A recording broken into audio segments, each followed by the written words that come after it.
و بسیار مهربان، عرض سلام و خسته نباشید دارم خدمت یکایک شما بینندگان عزیز و گرامی. الله متعال انسان را خلق نمود و وجود او را همان گونه که به مادیات محتاج ساخت به معنویات نیز نیازمند گرداند. انسان از دو بعد مادی و معنوی تشکیل شده. همان گونه که نیاز به غذای مادی دارد، نیاز به غذای معنوی نیز دارد. همان گونه که انسان از نظر مادی و جسمی بیمار می شود، از نظر معنوی و روحی نیز بیمار می شود.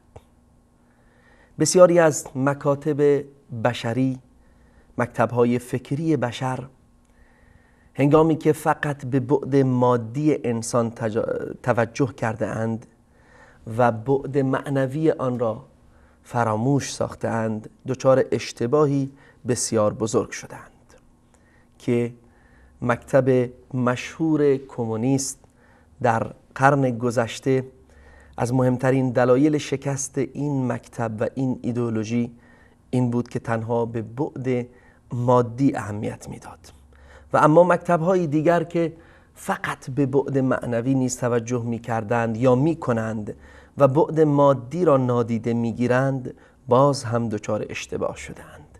بسیاری از ادیان ساخته و پرداخته بشر مانند بودایی و برهمایی یا هندوس و همچنین مکتب کنفوشیوس یا همان چینی‌های قدیم و یا مکتب تحریف شده نصرانیت یا مسیحیت که همان راهبان و رهبنه در آن وجود دارد، یعنی مکتبی است تنها روحانی و به جنبه مادی توجهی ندارد یا بسیار اندک و چه بسا انسان را از بسیاری از لذت‌ها و بسیاری از نیازهای مادی طبیعی که الله برای او جایز و حلال دانسته محروم می کند. این گونه مکاتب نیز به انحراف کشیده شده اند و کشیده می شوند و هرگز نمی توانند نیاز بشریت را تأمین کنند.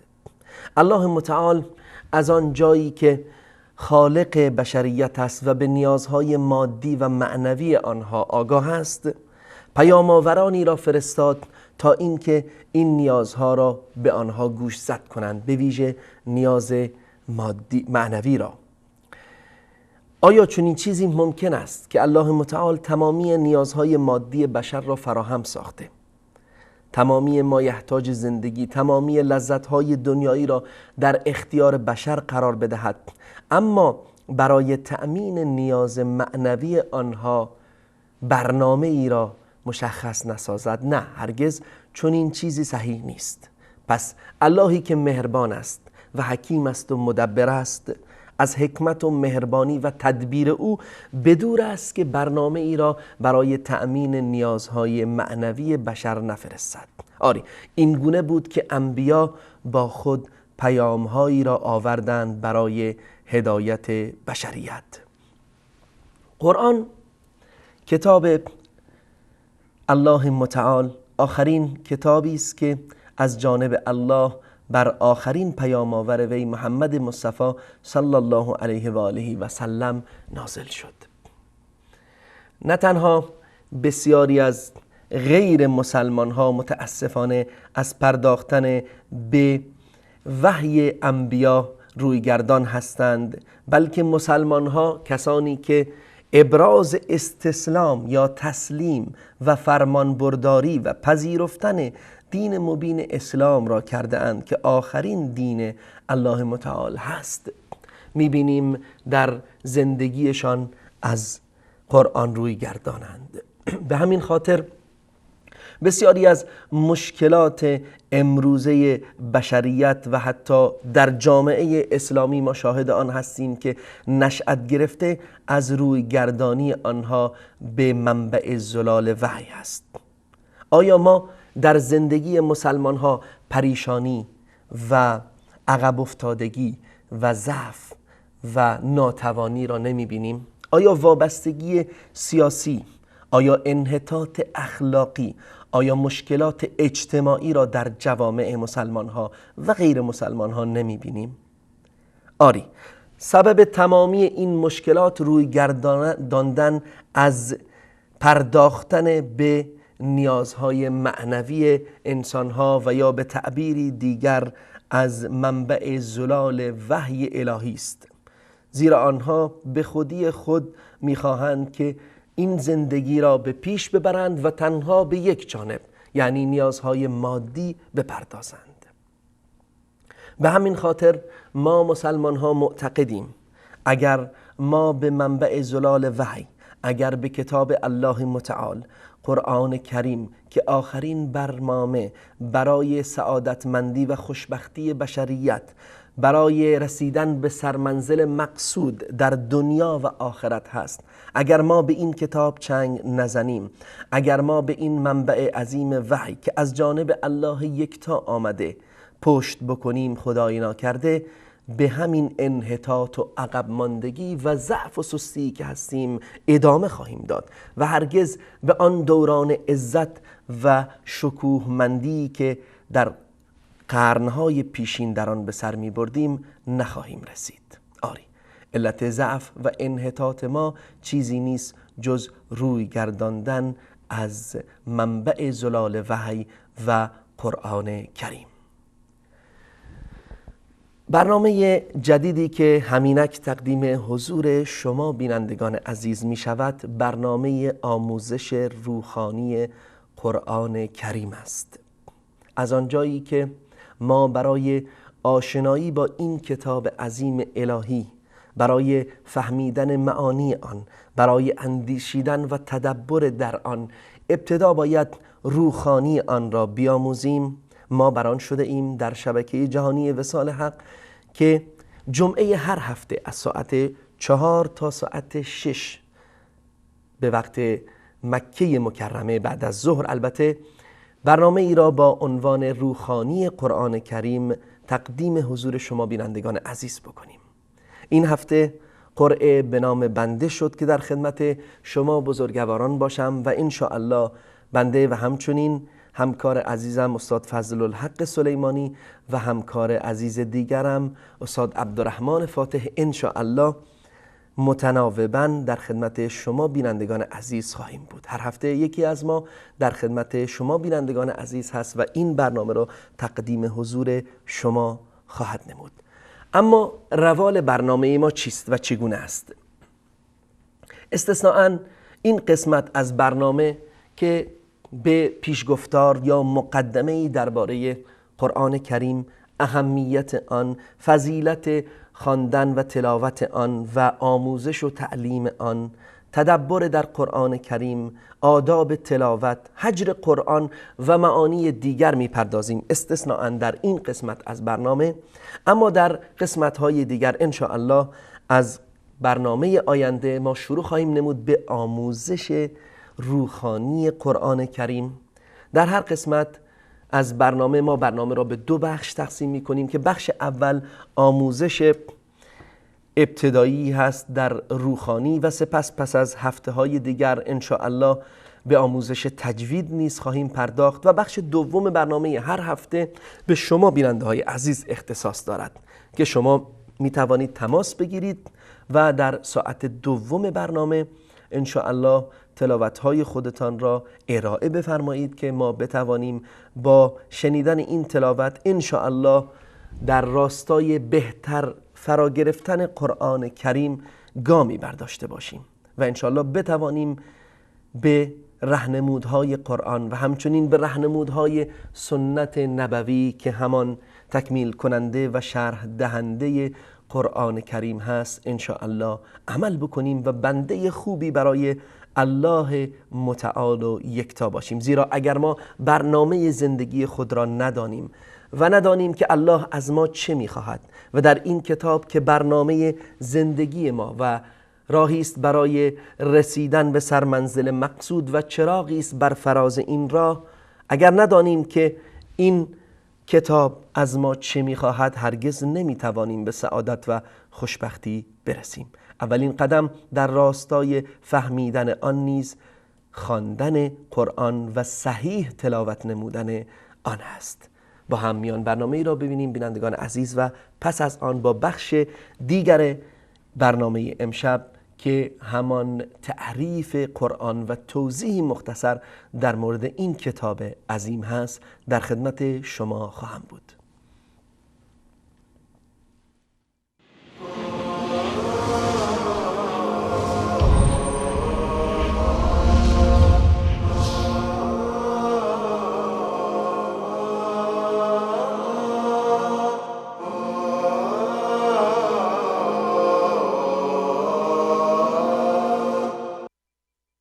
هدي الحبيب يقودني وبنوره تصفو الحياة. قد سار في درب النبي صحب وأشراف تقى.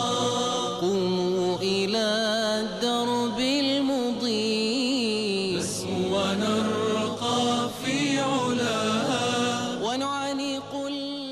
رسول الله صلی الله علیه و سلم فرمودند هیچ گروهی در خانه از خانه‌های الله گرد هم نمی آیند و به قرائت قرآن و تعلیم آن مشغول نمی شوند مگر اینکه آرامش بر آنها فرود می آید و رحمت الهی آنها را در بر می گیرد و ملائکه آنها را احاطه می کنند و الله متعال در جمع کسانی که نزد او هستند از آنها به نیکی یاد می کند. قوموا إلى الدرب المضيء نسمو ونرقى في علاه ونعانق العيش الهني.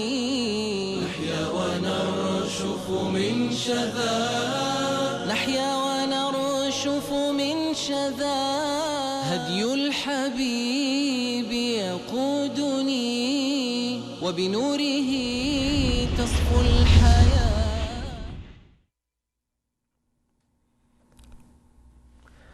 عرض سلام و خسته نباشید مجدد خدمت یکایک شما بینندگان عزیز و گرامی. خوش آمد میگویم به کسانی که از این لحظه با ما همراه شدن در برنامه جدید روحانی قرآن کریم که از این هفته ان شاء الله تا هفته های دیگر و تا ماشاءالله آنچه که الله متعال بخواهد در خدمت شما بزرگواران خواهیم بود با این برنامه. اما تعریف قرآن کریم.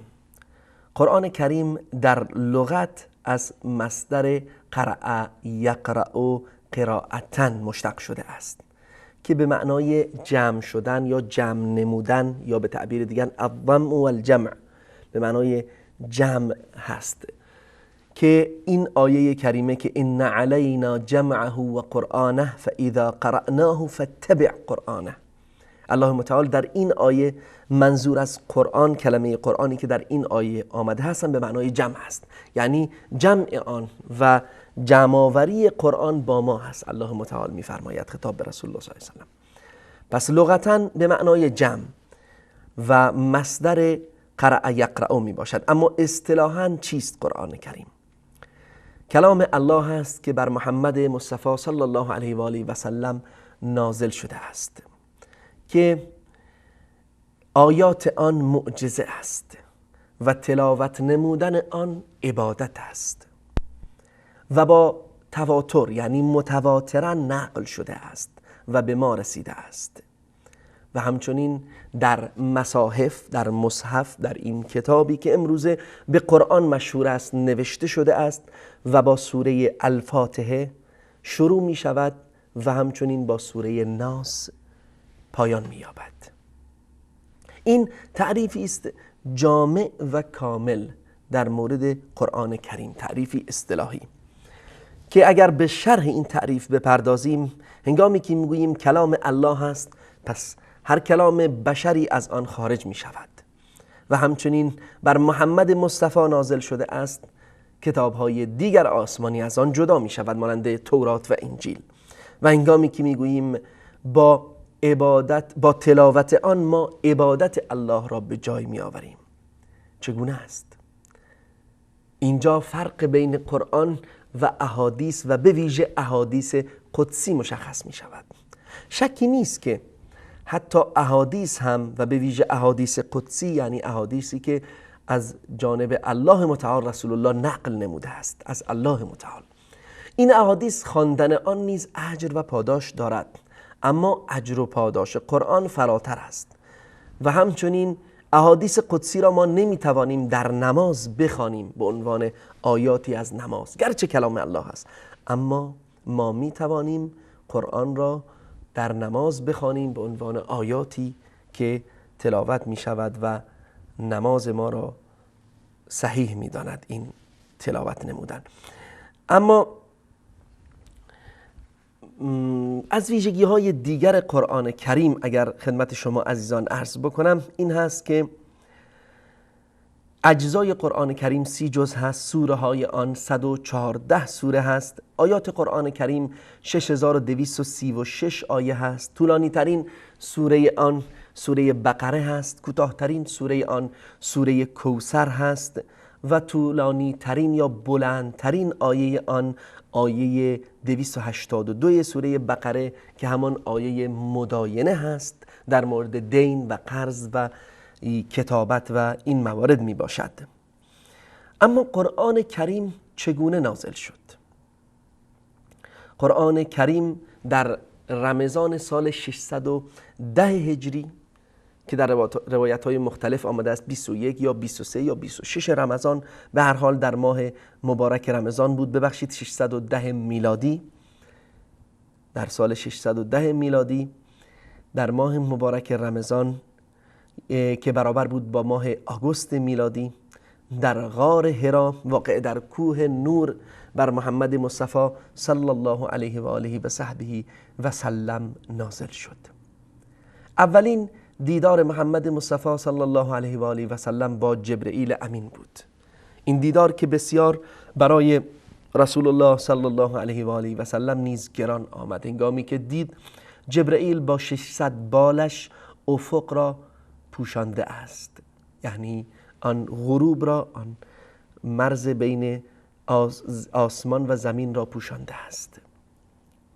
و در این وحی بود یا در این نزول وحی بود که آیات اولیه سوره مبارک علق نازل شد و الله متعال خطاب به محمد مصطفی صلی الله علیه و آله و سلم بر زبان جبرئیل امین می‌فرماید که اقرأ بسم ربک الذی خلق، بخوان به نام پروردگارت، پروردگاری که تو را خلق کرده است. خلق الانسان من علق، آن پروردگاری که انسان را از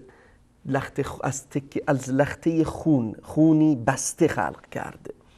اقرأ و ربک الاکرم، بخوان که پروردگار تو گرامی ترین و بزرگ داشت و بزرگ دانسته ترین هست، گرامی ترین و مکرم ترین است پروردگار تو.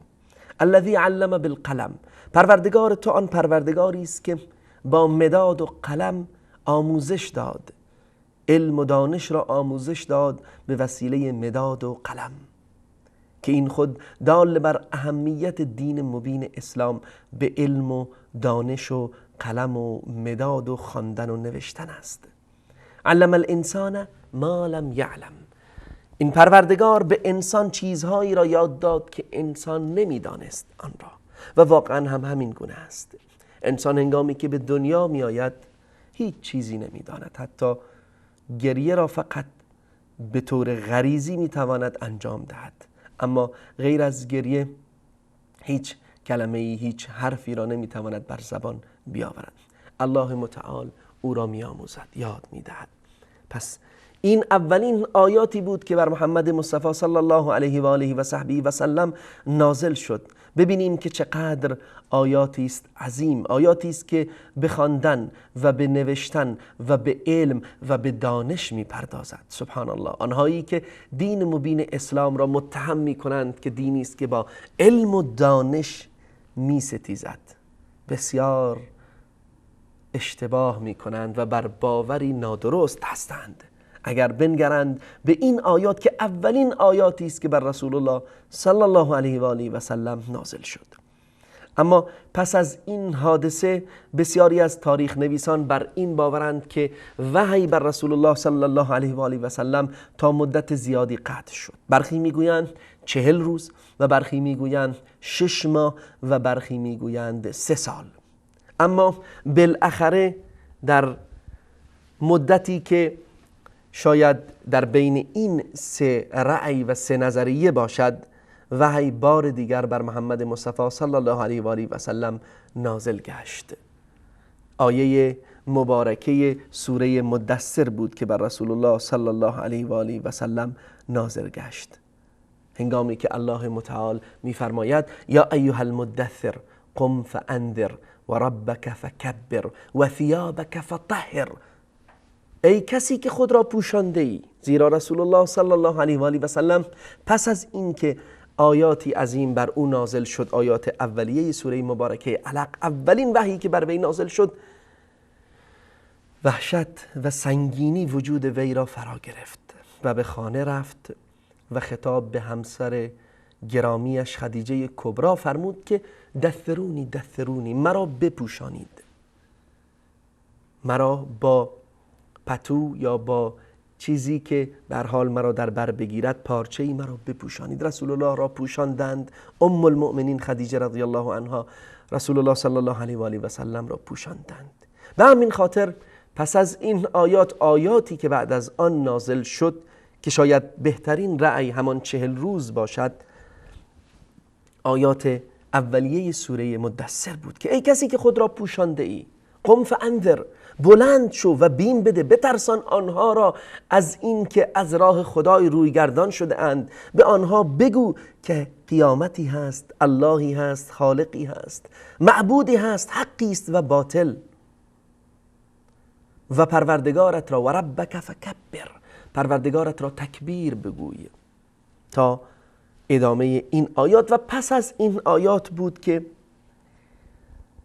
تا 23 سال قرآن کریم به طور پی در پی و به تدریج بر رسول الله صلی الله علیه و آله و صحبه و سلم نازل شد و هرگز قرآن کریم یک باره بر رسول الله نازل نشد، بلکه در طول 23 سال بر رسول الله نازل شد که رسول الله صلی الله علیه و آله و سلم 13 سال آن را در مکه و 10 سال و چند ماه دیگر را در مدینه بودند و آیاتی که در آن 13 سال مکی نازل شد به آیات مکی معروف هست و آیاتی که در 10 سال مدینه نازل شد به آیات مدنی مشهور گشته است. و آیاتی که در 13 سال مکه یا همان آیات مکی بیشتر به مبحث توحید و عقیده و ترسیخ مبادئ الوهیت و توحید و قیامت و بعث و رستاخیز میپردازد. و اما آیاتی که در مدینه نازل شده است یا آیات مدنی به تعبیر دیگر که آیاتی است که در دوران مدنی نازل شده، این آیات بیشتر به تشریع یا قانونگذاری میپردازد، قانونگذاری جامعه اسلامی، تمامی نیازهایی که بشر به آن نیازمند است در قانونگذاری و در اداره یک جامعه و یا به تعبیر دیگر یک حکومت اسلامی. بله بینندگان عزیز، با هم یک میان برنامه رو ببینیم تا پس از آن باز هم در خدمت شما بزرگواران باشم و بخش بعدی را که همان بیان فضیلت قرآن کریم هست با هم مرور بفرماییم. تلاوت قرآن. رسول الله صلی الله علیه و آله و سلم می‌فرمایند قرآن بخوانید، زیرا قرآن در روز قیامت برای اهل خویش شفاعت می‌کند. زهراوین را یعنی بقره و آل عمران را بخوانید، زیرا که در روز قیامت همانند 2 پاره ابر سفید و نورانی یا 2 سایبان یا 2 دسته پرنده می آیند و از اهل خود حمایت می کنند. سوره بقره را بخوانید، زیرا تلاوت آن برکت و ترک آن حسرت است و جادوگران نمی توانند آن را حفظ کنند و نمی توانند بر خواننده آن تسلط یابند. اللهم اجعل القرآن شفيعنا وأنيسنا، اللهم ذكرنا منه ما نسينا، وعلمنا منه ما جهلنا، وارزقنا تلاوته آناء الليل وأطراف النهار.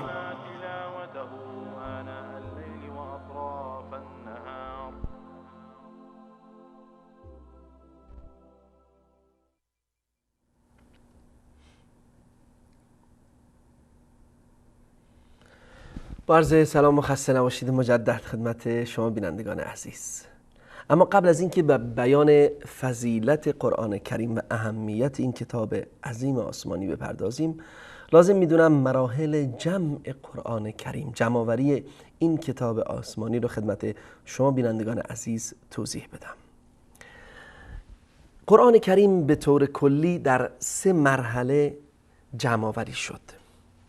مرحله اول که همان عهد رسول الله صلی الله علیه و آله و سلم و دوران ایشون بود که در آن زمان هنگامی که وحی بر رسول الله صلی الله علیه و آله و سلم نازل میشد، صحابه بزرگوار آن آیات را حفظ می نمودند و اصل در تمامی این 3 مرحله که انشاءالله خدمت شما توضیح خواهم داد، اصل حفظ این آیات بود. ابتدا که نازل می شد رسول الله حفظ می نمود و پس از اینکه رسول الله تلاوت می نمود برای اصحاب و یارانش، برای کسانی که با وی بودند از خاندان و یاران و شاگردانش، آنها نیز حفظ می نمودند و همچنین به آن عمل می کردند. پس از حفظ آن، اما پس از حفظ و عمل، کار دیگری که آنها انجام می دادند، برخی از صحابه که معروف بودند به کتاب وحی، همانند خلفای 4گانه رضی الله عنهم اجمعین، ابوبکر و عمر و عثمان و علی رضی الله عنهم، و همچنین معاویه رضی الله عنه، ابی بن کعب، زید بن ثابت، خالد بن ولید و ثابت بن قیس و دیگر صحابه که بودند. اینها از مشهورترین آنها بودند که قرآن را می نوشتند، که معروف بودند به کتاب وحی. و اما بر روی چه؟ در آن زمان در جامعه مکی یا به طور کلی در جزیره العرب کاغذ نبود، بلکه بر روی پوست و بر روی آن تنه درخت خرما و همچنین بر روی استخوان‌های حیوانات، استخوان‌های بزرگ و صافی که از حیوانات مانده بود، و همچنین برخی آنها بر روی تخت سنگ‌های پهن و بزرگی که وجود داشت آیات قرآن را حک می‌کردند و یا می‌نوشتند. در این زمان تنها به این نوشتن اکتفا شد، اما قرآن در این دوره به عنوان یک کتاب کامل که تمامی آیات آن جمع شده باشد و با این ترتیب امروزی در اختیار ما یا که در اختیار ما قرار دارد در واقع وجود نداشت. میبینیم که شاید سوالی اینجا برای خیلی از بینندگان به وجود بیاید که چرا قرآن در یک کتاب همان گونه که امروزه در دست ماست در زمان رسول الله صلی الله علیه و آله و سلم جمع نشد؟ جواب این سوال بسیار واضح است. اول این که قرآن در طول 23 سال به تدریج بر محمد مصطفی صلی الله علیه و آله و سلم نازل شد، نه یک باره. به همین خاطر نمیتوانستند که یک باره این نوشته ها را در یک مکان جمع کنند. و مورد دیگر این که قرآن کریم در آن آیات بسیاری وجود داشت که بعدها نسخ شد و رسول الله صلی الله علیه و آله و سلم نیز این را می‌دانست که برخی از آیات نسخ می‌شود، برخی از آیات تلاوت آن، برخی از آیات حکم آن و برخی از آیات هم حکم و هم تلاوت آن نسخ می‌گردد و اصلا نیازی به تلاوت کردن آن و نوشتن آن نیست. و اما مرحله دوم نوشتن قرآن در زمان ابوبکر صدیق خلیفه برحق رسول الله صلی الله علیه و آله و سلم بود که در یک مصحف، یعنی در یک کتابی که امروزه ما در اختیار داریم کتابی که به همین شکل بود که معروف شد به مصحف، از همان زمان که آیات آن با همان ترتیبی که رسول الله صلی الله علیه و آله و سلم گفته بود و جبرئیل به رسول الله صلی الله علیه و آله و سلم آموزش داده بود، بر همان ترتیب آیات آن نیز ترتیب داده شد، اما سوره های آن در برخی از روایات آمده است که بر آن ترتیبی که امروزه هست نوشته نشده بود. این در عهد ابوبکر صدیق بود. اما چه چیزی باعث شد که ابوبکر صدیق تمامی این مصحف ها و یا این نوشته هایی که در واقع، چون مصحفی وجود نداشت قبل از عهد ابوبکر صدیق رضی الله عنه، نوشته هایی بود پراکنده در نزد اصحاب، در نزد امهات المؤمنین، در نزد کاتبان وحی، چه چیزی باعث شد که ابوبکر صدیق آن را جمع کند در یک کتاب؟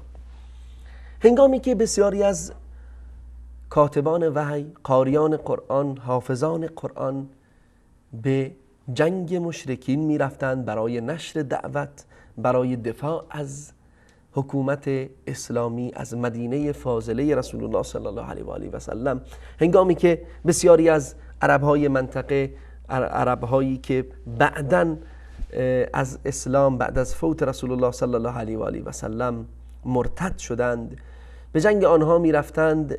بسیاری از حافظان قرآن، بسیاری از قاریان قرآن شهید شدند و از دنیا رفتند.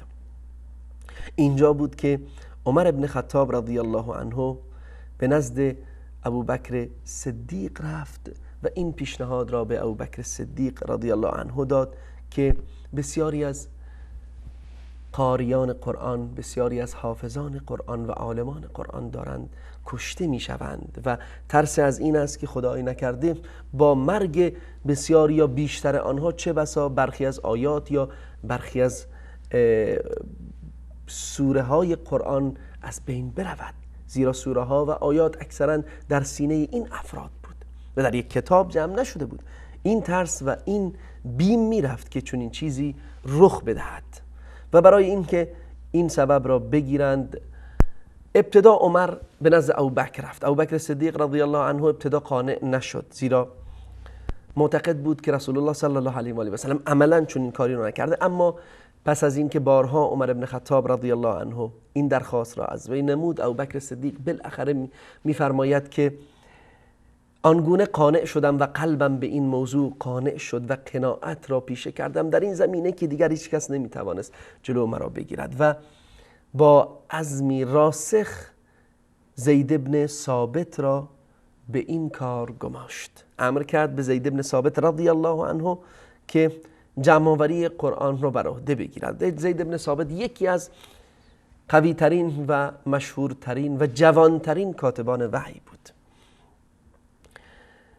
جالب است که زید ابن ثابت رضی الله عنه می‌فرماید که فوالله لو کلفونی نقل جبل من الجبال ما کان اثقل علی مما امرنی به من جمع القرآن.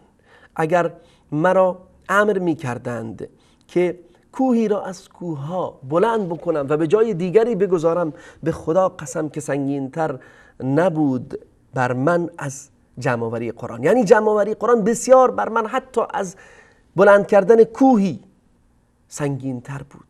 این مسئولیت بسیار بزرگ، ارزش و اهمیت و عظمت قرآن را صحابه رسول الله صلی الله علیه و آله و سلم درک می‌کردند و می‌دانستند. به همین خاطر بسیار مسئولیت سنگینی بود که ایشان این مسئولیت را پذیرفتند و از عهده آن به تمام و کمال برآمدند.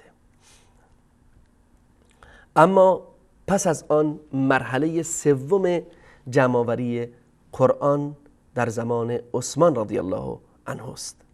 در زمان عثمان رضی الله عنه سببی که باعث شد قرآن جمع بشود یا به تعبیری دیگر تکمیل شود جمع‌آوری قرآن این بود که مصحفی که وجود داشت و یا آن نوشته هایی که در بین بسیاری از اصحاب وجود داشت و شاید بر روی آن مصحف زید ابن ثابت نیز مصحف هایی نوشته شده بود، در بین مسلمان ها نشر شده بود. مسلمان ها که در آن زمان، در زمان عثمان رضی الله عنه که فتوحات اسلامی به شرق و غرب رسیده بود و همچنین تمامی مناطقی که به زبان عربی سخن میگفتند نیز مسلمان شده بودند و حتی غیر از عرب اسلام به سرزمین فارس، به سرزمین مصر، به سرزمین روم، به سرزمین شام، به سرزمین یمن و به دیگر مناطق رسیده بود.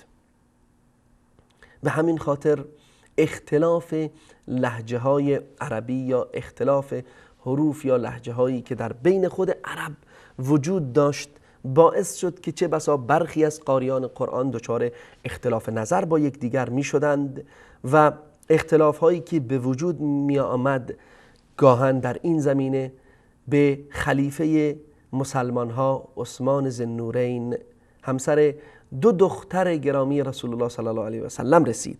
به ایشان مخابره شد که چون این مشکلاتی در بین مسلمان ها دارد به وجود می آید، لهجه های خواندن قرآن متفاوت هست و اختلاف نظر و چه بسا ناراحتی و کدورت در بین آنها به وجود می آید که عثمان رضی الله عنه برای اینکه درب فتنه و فساد را و دشمنی و کینه و اختلاف را به تعبیر دیگر ببندد، امر کرد که قرآن را جمع کنند، قرآن‌های دیگر، مصحف‌های دیگر، نوشته‌های دیگر را کلاً جمع کنند و قرآن را بر همان زبان قریش یا لغت قریش بنویسند که همان زبان فصیح عرب بود و همان زبانی که قرآن بر محمد مصطفی صلی الله علیه و آله و سلم نازل شده بود بنویسند و آن قرآن را مصحف نامیدند و همچنین مصحف یا صحفی که در واقع آن نوشته هایی که آن برگه های نوشته شده ای را، آن آیات و سوره هایی که در نزد ام المؤمنین حفصه بود نیز آورده شد و آنچه که در نزد دیگر صحابه بود نیز آورده شد و زید بن ثابت و عبدالله بن زبیر و سعید بن عاص و عبدالرحمن بن حارث بن هشام، این جوانهای صحابه از طرف خلیفه مسلمان ها به آنها امر شد که در قرآن را در یک زبان که همان زبان قریش هست بنویسند و در یک مصحف که همان یک کتاب هست بنویسند و از روی این مصحف 6 مصحف دیگر یا 5 مصحف دیگر نسخ شد، یعنی کپی برداری شد و به اقصا نقاط جهان اسلام، به مراکز ولایت ها یا استان های اسلامی فرستاده شد، به کوفه، به بصره، به شام، به یمن، به مصر، که مسلمان ها دچار اختلاف نشوند و تنها این مصحف را که به زبان قریش و با اجماع صحابه و با رضایت صحابه بزرگوار نوشته شده بر آن اتفاق کنند. و بدین ترتیب عثمان ذوالنورین رضی الله عنه با این عمل بزرگ و عظیمش خدمتی عظیم نمود به کتاب الله و خدمتی عظیم نمود به ما مسلمان ها و خدمتی عظیم نمود در راستای از بین بردن دشمنی و کدورت و اختلاف بین مسلمان ها. با هم یک میان برنامه را ببینیم و پس از آن به بحث اهمیت قرآن کریم و فضیلت آن ان شاء الله خواهیم پرداخت.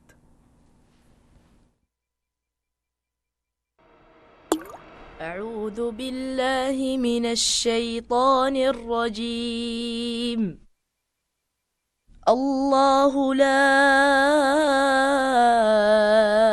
إله إلا هو الحي القيوم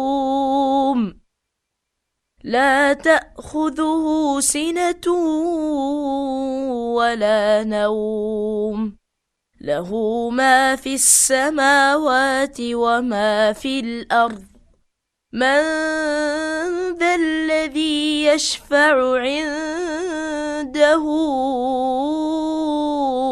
إلا بإذنه يعلم ما بين أيديهم وما خلفهم ولا يحيطون بشيء من علمه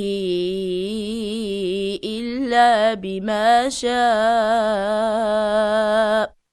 وسع كرسيه السماوات والأرض ولا يؤوده حفظهما وهو العلي العظيم.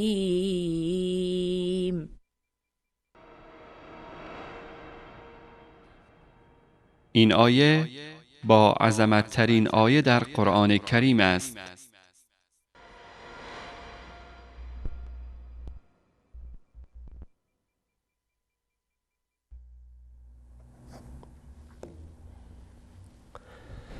بسم الله الرحمن الرحیم. عرض سلام و خسته نباشید مجدد دارم خدمت شما بینندگان عزیز و گرامی و خوش آمد میگم به کسانی که از این لحظه به ما ملحق شدن. برنامه روحانی قرآن کریم هست. امیدوارم که دوستان عزیزی که از ابتدای برنامه با بنده بودن خسته نشده باشند.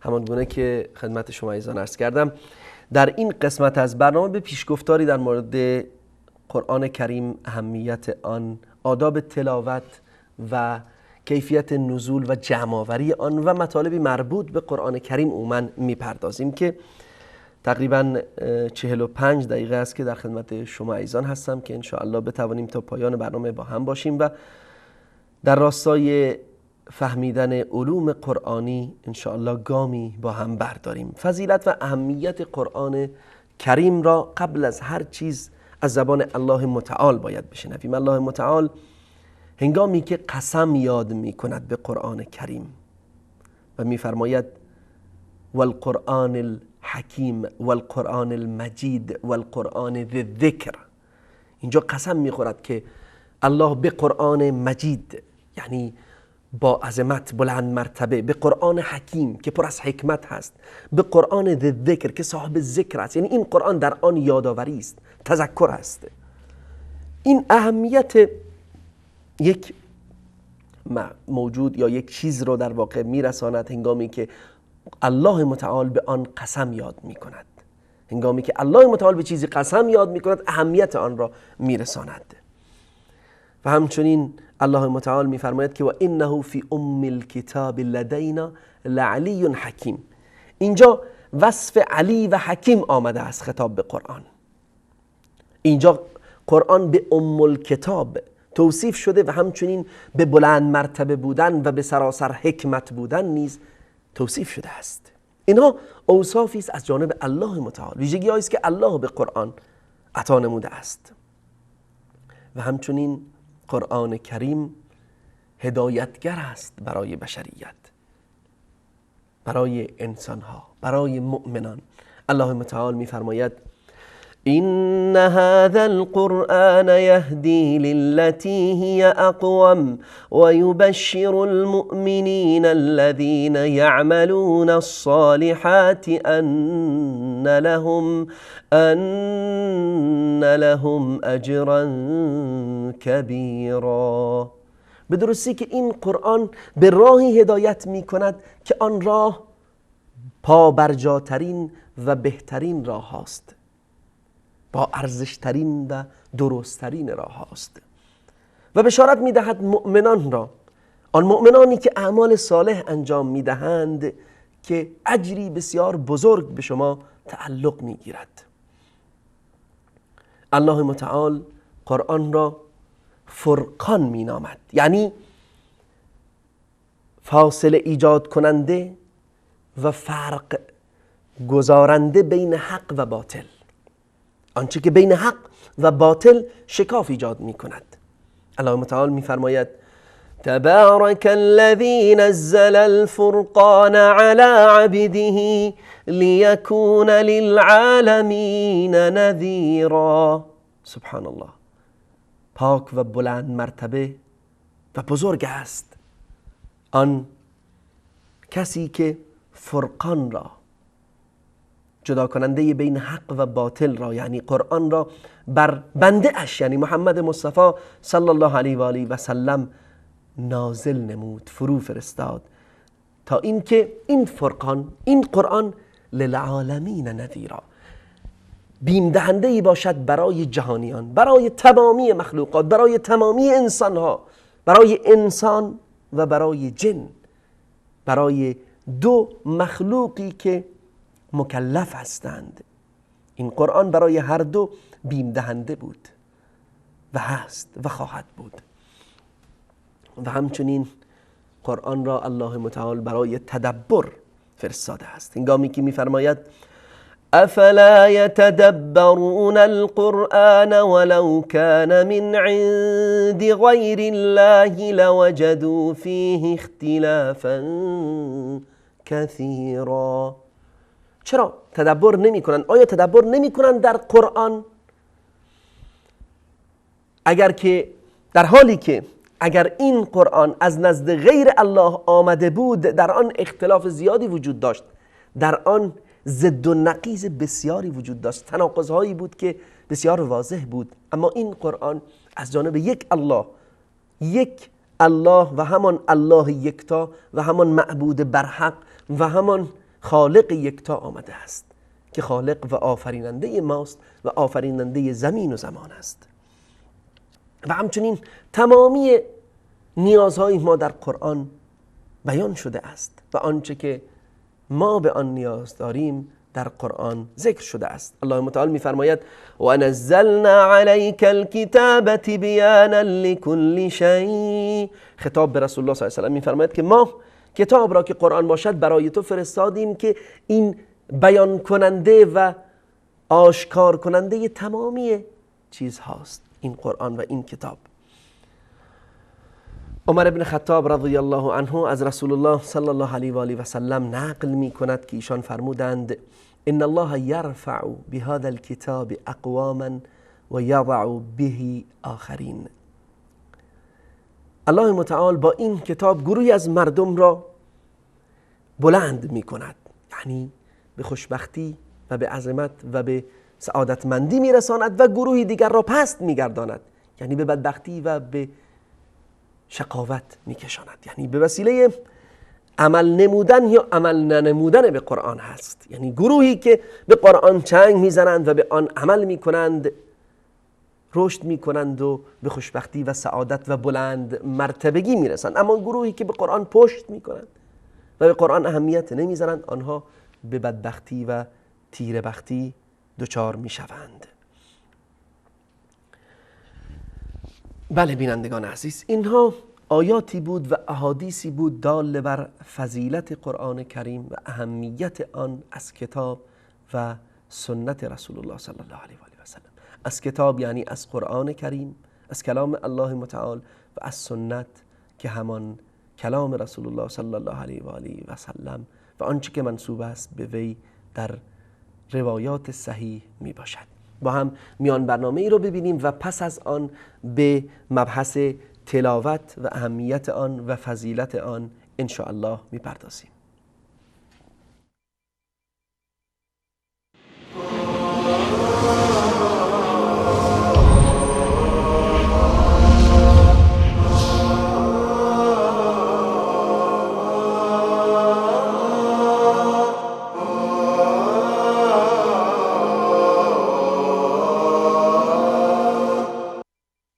هدي الحبيب يقودني وبنوره تصفو الحياة سار في درب النبي. رسول الله صلی الله علیه و سلم فرمودند خانه های خود را قبرستان قرار ندهید، همانا شیطان از خانه‌ای که در آن سوره بقره خوانده شود می‌گریزد.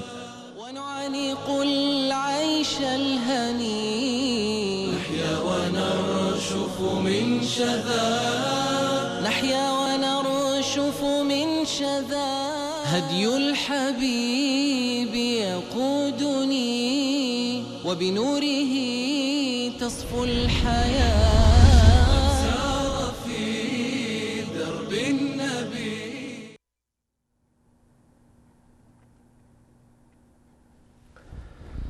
عرض خسته نباشید مجدد خدمت شما بینندگان عزیز. اما فضیلت و اهمیت تلاوت قرآن کریم، خواندن این کتاب عظیم و انسانساز.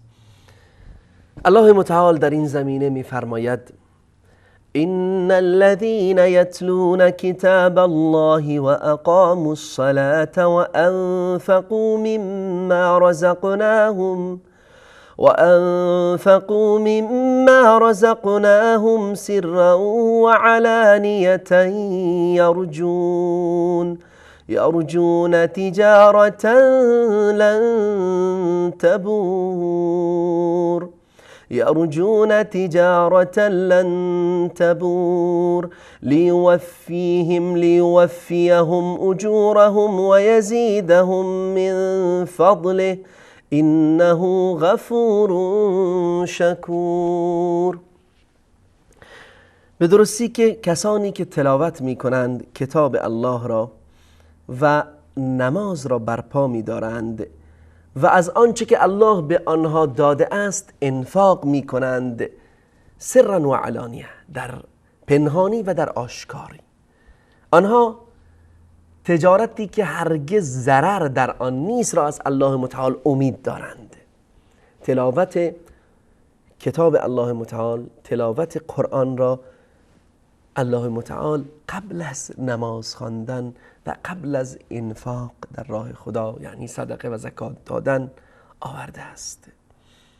اهمیت تلاوت این کتاب عظیم به قدری است که الله متعال در این آیه قبل از این دو مورد ذکر کرده است تا اینکه پاداش‌های آنها به آنها داده شود به طور تمام و کمال و حتی از فضل خودش الله متعال به آنها بیشتر می‌دهد. کسانی که تلاوت می‌کنند و نماز را برپا می‌دارند و زکات را می‌دهند و در پنهانی و در آشکاری از خدا می‌ترسند و این اعمال خیر را انجام می‌دهند و بدانید که الله بسیار بخشاینده و بسیار شکرگزار است. اگر بر بگردیم به احادیث رسول الله صلی الله علیه و آله و سلم در زمینه اهمیت تلاوت قرآن و آموزش قرآن کریم، ام المؤمنین عایشه رضی الله عنها از رسول الله صلی الله علیه و آله و سلم نقل می کند که رسول الله صلی الله علیه و آله و سلم فرمودند: الماهر بالقرآن مع السفرة الكرام البررة والذي يقرأ القرآن وهو شاق عليه ويتتعتع فيه فله اجران. کسی که در خواندن قرآن زبردست است، استاد است، ماهر است، چون این شخصی با ملائکه های مقرب و نیک الهی است. السفره الکرام البرره، ملائکه های گرامی و مکرم و نیک الهی.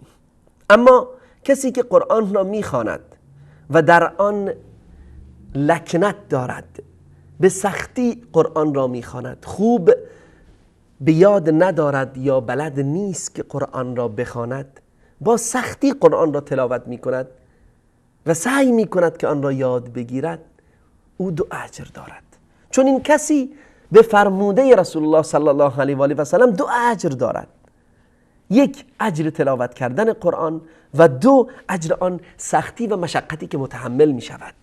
پس بشارت بر تو باد ای بیننده عزیز که از امروز عزم خود را جزم کرده ای که با ما تماس بگیری و قرآن عظیم الشأن را در این برنامه انشاءالله با ما مدارسه بکنی و تا برنامه های دیگر، قسمت های دیگر انشاءالله که بتوانی جزو ماهر با قرآن باشی، کسی که در خواندن قرآن مهارت دارد. اگرچه امروز از زمره بخش دوم هستی، انسانهایی که با سختی قرآن را میخوانند و اما 2 اجر دارند، اما انشاءالله با ما همراه باش تا این که بتوانی از زمره انسانهایی باشی که با ملائکه های مکرم و نیک الهی هستند که درجه آنها حتی از دیگران نیز بالاتر است.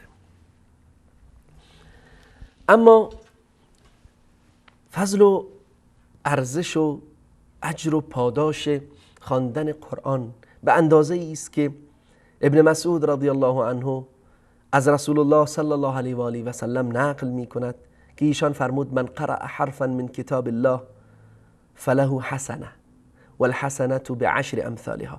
کسی که حرفی را، تنها 1 حرف را، الف، لام، با، تا، از کتاب الله را خواند، 1 نیکی دارد و نیکی به 10 برابر تقسیم می شود یا به هر حال مضاعف می گردد.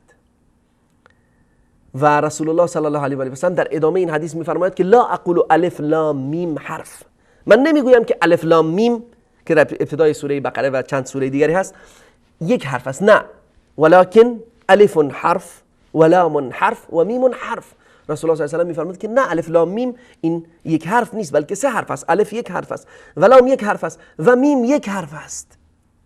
یعنی با هر حرف از این سه حرف انسان یک حسنه، یک پاداش، یک نیکی کسب می کند که این نیکی به 10 برابر هم تقسیم می شود بر حسب نیت انسان ها و در احادیث دیگر آمده که به چند صد برابر و چند هزار برابر هم تقسیم می شود یا بیشتر می شود بر حسب نیت ما هنگامی که قرآن را تلاوت می کنیم. و تمامی اعمال خیر و نیک و صالح این گونه است. بیننده گرامی، پس این ارزش و پاداشی است که الله متعال برای قاریان قرآن در نظر گرفته و این ثوابی است که به آنها عطا می کند. این ثواب جزیل. در حدیثی دیگر که باز هم به بیان اهمیت و فضیلت خواندن قرآن می پردازد، رسول الله صلی الله علیه و آله و سلم می فرماید اقرأوا القرآن فانه یأتی یوم القیامة شفیعا لاصحابه.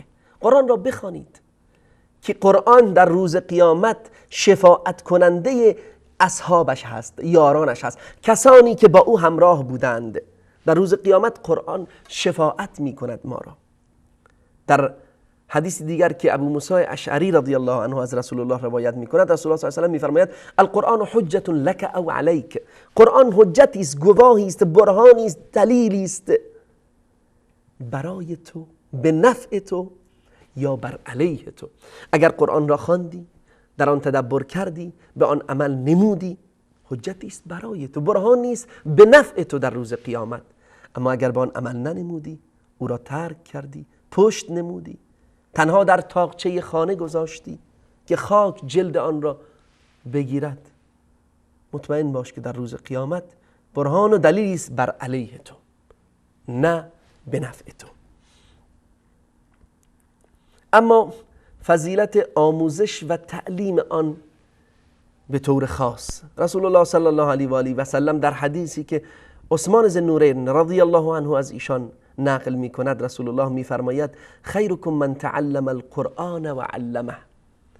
برترین شما کسانی است یا بهترین شما کسانی هستند که قرآن را یاد بگیرند و آن را یاد بدهند. کسی که قرآن را یاد بگیرد و آن را به دیگران نیز یاد بدهد، او بهترین شماست. رسول الله صلی الله علیه و سلم می‌فرماید. پس راه بهتر شدن این است که ما قرآن را یاد بگیریم و به دیگران نیز بیاموزیم. و اما در زمینه جمع شدن در مکانی و مدارسه نمودن یا آموزش جمعی قرآن، حدیثی است بسیار مشهور که شاید بسیاری از ماها یا همه ما نیز آن را شنیده باشیم که هنگامی که گروهی از انسانها در خانه ای از خانه های الله جمع می شوند و قرآن را تلاوت می کنند و می خوانند و مدارسه می کنند بین خودشان، این چیزی نیست جز این که رحمت الهی و آرامش بر آنها نازل می شود و ملائکه آنها را فرا می گیرند، آنها را حلقه می زنند بر دور آنها و الله نیز به آنها افتخار می کند و از آنها یاد می کند در نزد ملائکه، در نزد ملائکه مقربی که نزد الله متعال هستند. الله متعال نام آنها را میبرد و میگوید که بنده من فلان، بنده من فلان، بنده من فلان در خانه من جمع شده بودند و قرآن را تلاوت میکردند و رضای مرا میخواستند. سبحان الله. و همچنین در حدیث دیگر که خطاب به ماست، خطاب به من و شما ای برادر مسلمان، ای خواهر مسلمان، ای کسی که قرآن را فرا گرفته ای و یا حفظ نموده ای، رسول الله صلی الله علیه و آله و سلم میفرماید تعاهدوا القرآن فوالذی نفسی بیده لهو اشد تفلتا من الابل فی عقلها. چنگ بزنید به قرآن، با قرآن عهد و پیمان ببندید، قرآن را ترک نکنید، محکم قرآن را بگیرید. به خدا قسم، به کسی که نفس من در دست اوست، زندگی من، جان من در قبضه اوست، در دست اوست، رسول الله صلی الله علیه و آله میفرماید قسم به الله که قرآن از شتر در آن مکان نگهداریش نیز بیشتر فرار می کند بیشتر فرار کننده است از نزد انسان. تعبیر این گونه است که اگر انسان قرآن را مدارسه ننمود، قرآن را نخواند، پس از اینکه اون را فرا گرفت و یا حفظ نمود، قرآن را ترک کرد، مراجعه نکرد به قرآن و مطالعه نکرد این کتاب رو، قرآن را از دست خواهد داد، قرآن را فراموش خواهد کرد. یعنی بسیار فرار کننده است قرآن اگر ما آن را مراجعه نکنیم، اگر بار دیگر نخونیم یا همه روزه نخونیم. زیرا شیطان در کمین است که انسان را غافل بسازد. دنیا، مادیات، مشغولیت های دنیوی همه انسان را به خود مشغول می سازد و اگر ما مراجعه نکنیم به این کتاب و این کتاب را بارها نخونیم در طول روز و یا هفته، بالاخره فراموش خواهیم کرد و انسان نیز توانایی آن محدود هست. فراموش نکنیم. آره بینندگان عزیز، این مطالبی بود که در مورد آموزش فضیلت تلاوت و خواندن قرآن کریم خدمت شما بینندگان عزیز بیان شد. و اما پس از این میان برنامه کوتاه انشاءالله باز هم در خدمت شما خواهم بود و آداب تلاوت را با هم مرور خواهیم نمود.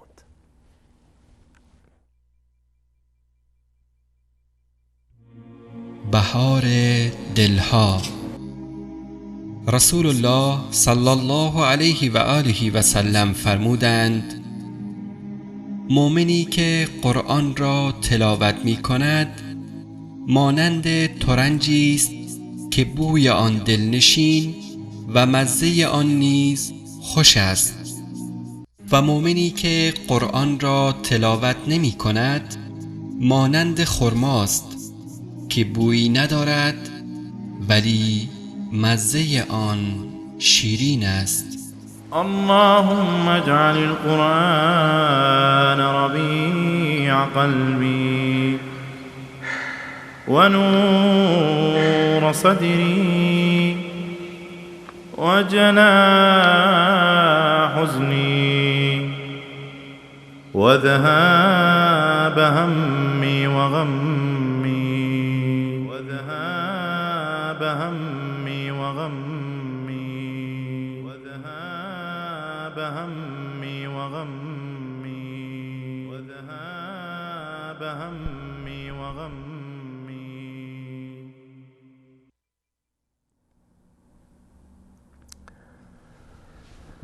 با عرض سلام و خسته نباشید مجدد خدمت شما بینندگان عزیز. امیدوارم که خسته نشده باشید.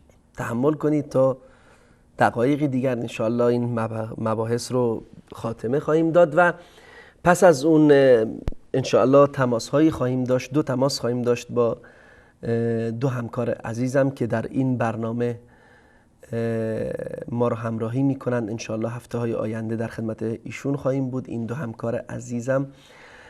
و پس از اونم انشاءالله صدای گرم شما عزیزان را انشاءالله خواهیم شنید در مورد انتقادها و پیشنهادهای شما، به ویژه پیشنهادهای شما در مورد برنامه، چون بالاخره هنوز برنامه عملا آغاز نشده و ما منتظر پیشنهادهای شما هستیم در راستای هرچه بهتر تقدیم نمودن این برنامه ها. اما آداب تلاوت قرآن کریم.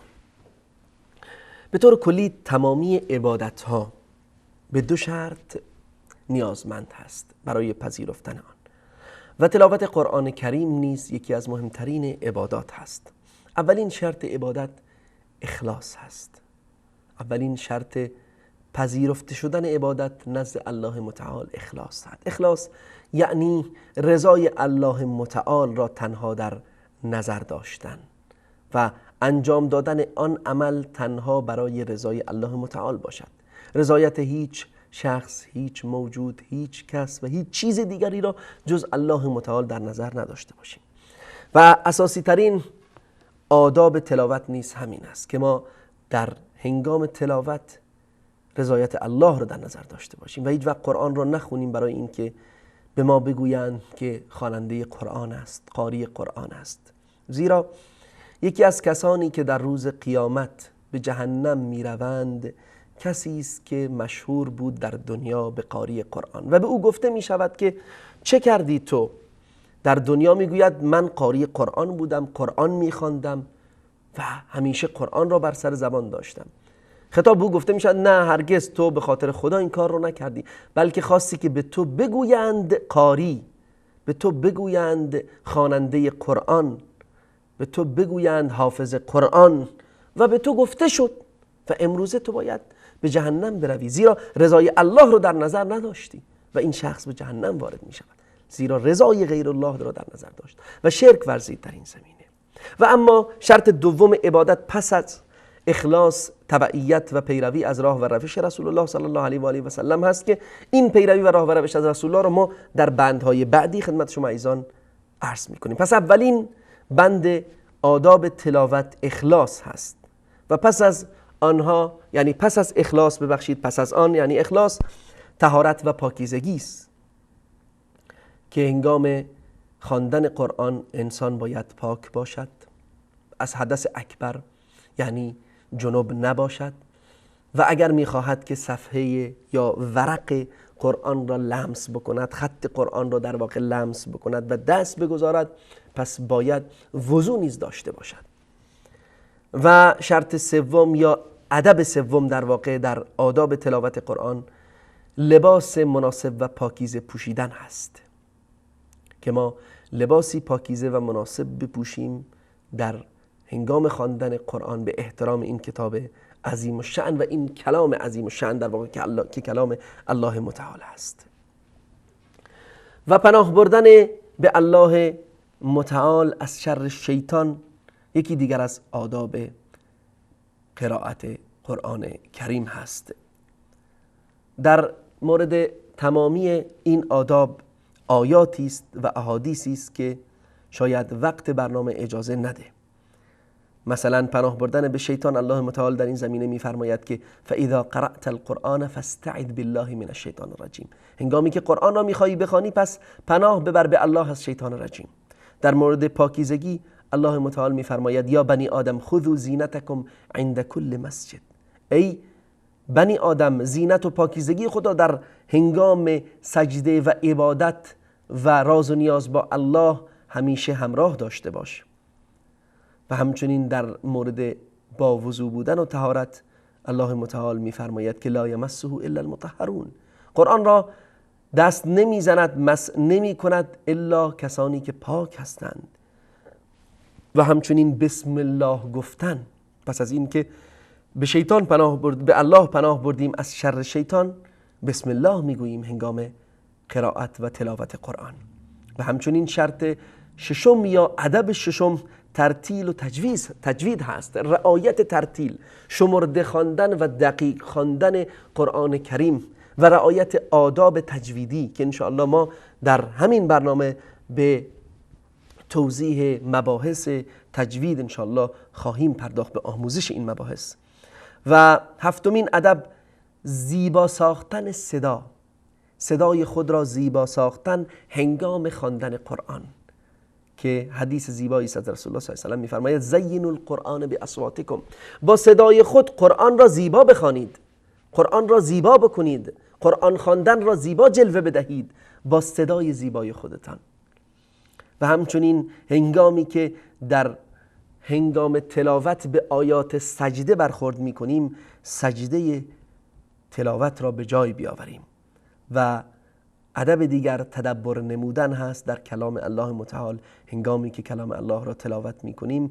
و اما آخرین آن دعا نمودن هست هنگام تلاوت، هنگامی که ما به آیات رحمت میرسیم دعا بکنیم از الله متعال، بخواهیم که رحمت خودش را نصیب ما بکند. و هنگامی که به آیات عذاب میرسیم باز هم دعا بکنیم و از الله متعال پناه ببریم به الله متعال از شر عذابش و از شر عقابش و از شر دوزخ و آتش. با هم یک میان برنامه رو ببینیم و پس از آن باز هم در خدمت شما بزرگواران خواهم بود.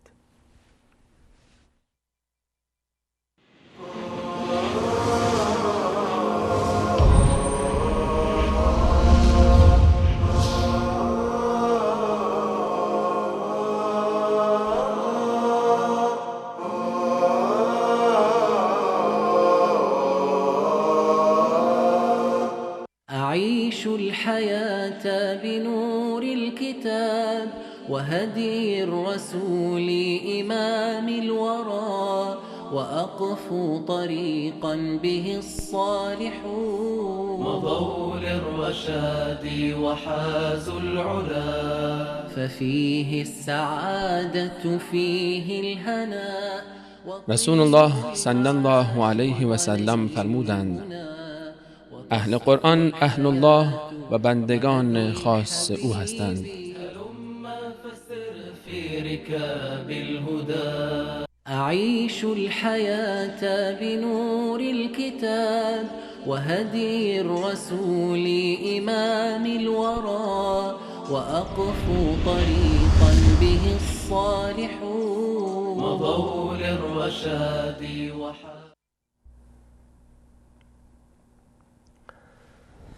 با عرض سلام و خسته نباشید مجدد خدمت یکایک که شما بینندگان عزیز و گرامی. باز هم امیدوارم که خسته نشده باشید.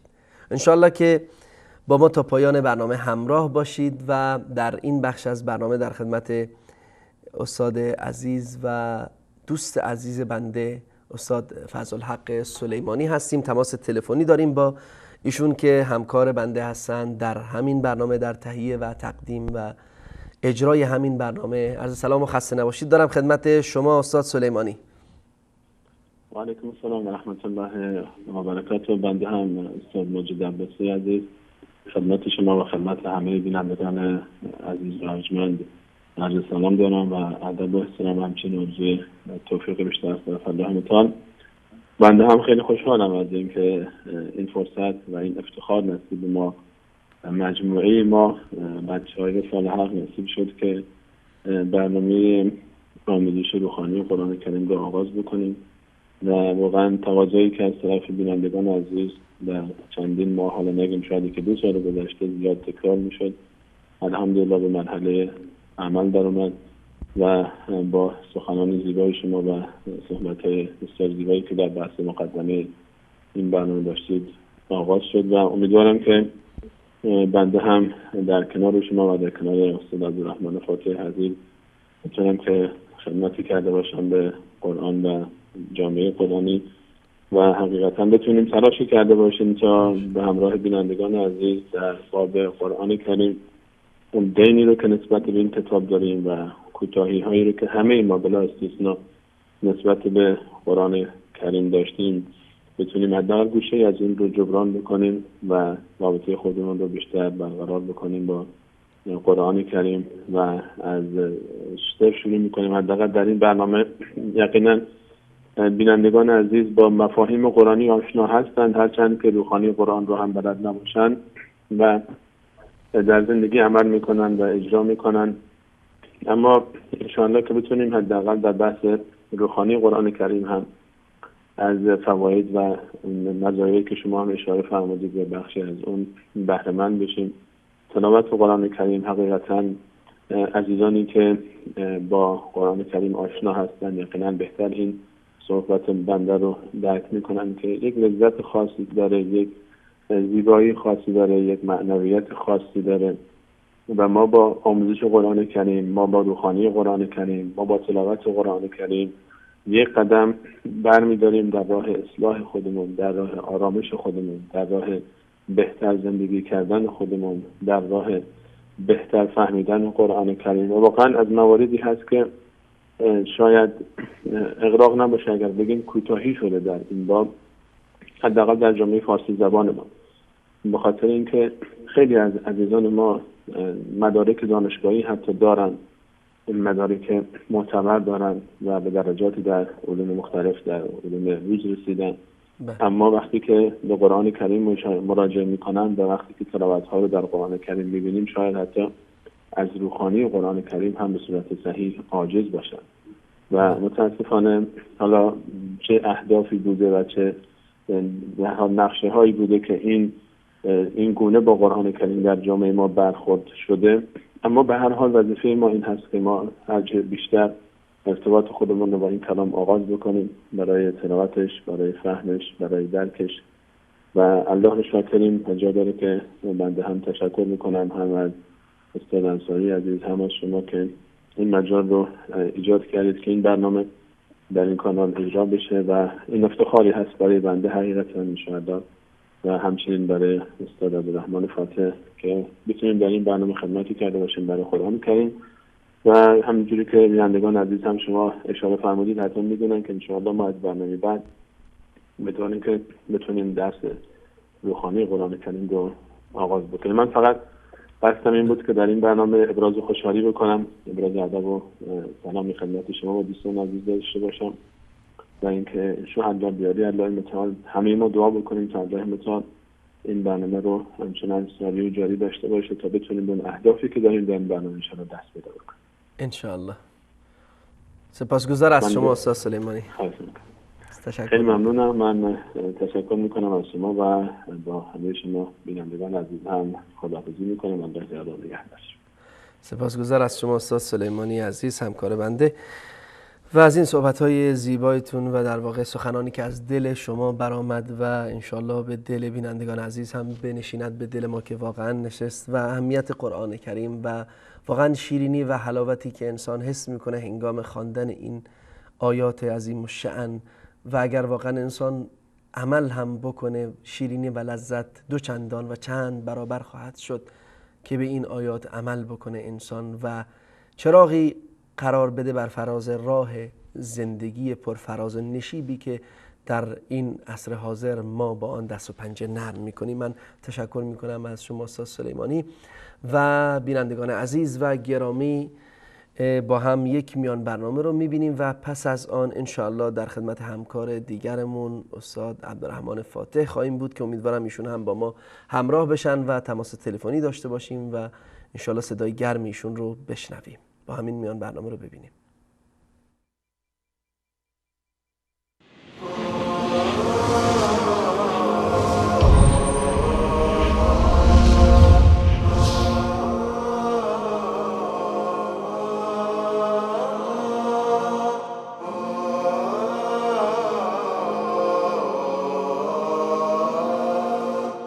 هدي الحبيب يقودني وبنوره تصفو الحياة قد سار في درب النبي صحب وأشراف. رسول الله صلی الله علیه و آله و سلم می‌فرماید در روز قیامت به حافظ و همدم قرآن گفته می شود بخوان و بالا برو و تلاوت کن چنان که در دنیا تلاوت می نمودی، همانا جایگاه تو نزد آخرین آیه است که می خوانی.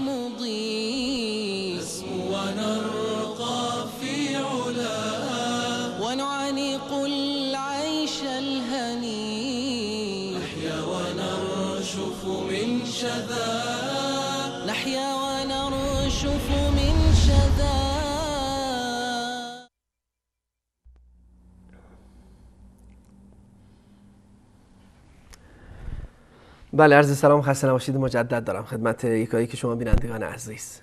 بله، تماس ما با همکار عزیزمون استاد عبدالرحمن فاتح برقرار هست. عرض سلام و خسته نباشید دارم استاد فاتح. امیدوارم که شاد و پیروز و سربلند باشید و آمادگی خودتون رو انشاءالله برای برنامه‌های هفته‌های آینده و اینکه اینجا بنشینید و به هر حال آموزش قرآن رو با بیننده‌های عزیز آغاز بکنید داشته باشید. خوش آمد میگم به شما در برنامه خودتون. علیکم السلام و رحمت الله و برکاته. منم سلام و عرض خسته نباشید دارم به خدمت شما استاد بزرگوار و تمام بینندگان عزیز و گرامی که همکنون صدای بنده از طریق شبکه وصال حق میشنوند.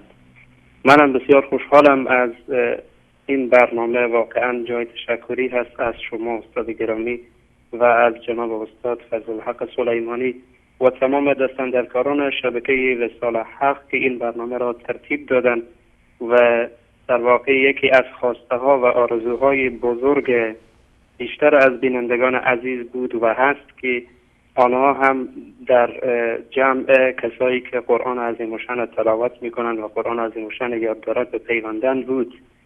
منم خیلی واقعا خوشحالم از این برنامه و مطمئنم که بینندگان عزیز و گرامی هم کسایی که به خصوص یعنی واقعا در چند هفته آنها منتظر بودند با همچون برنامه و سالها شاید بعضی ها منتظر همچون برنامه بودند. همه خوشحالند و منم یک فقط عرض تبریکی برای شما و تمام بینندگان عزیز و گرامی به نوبه خود دارم.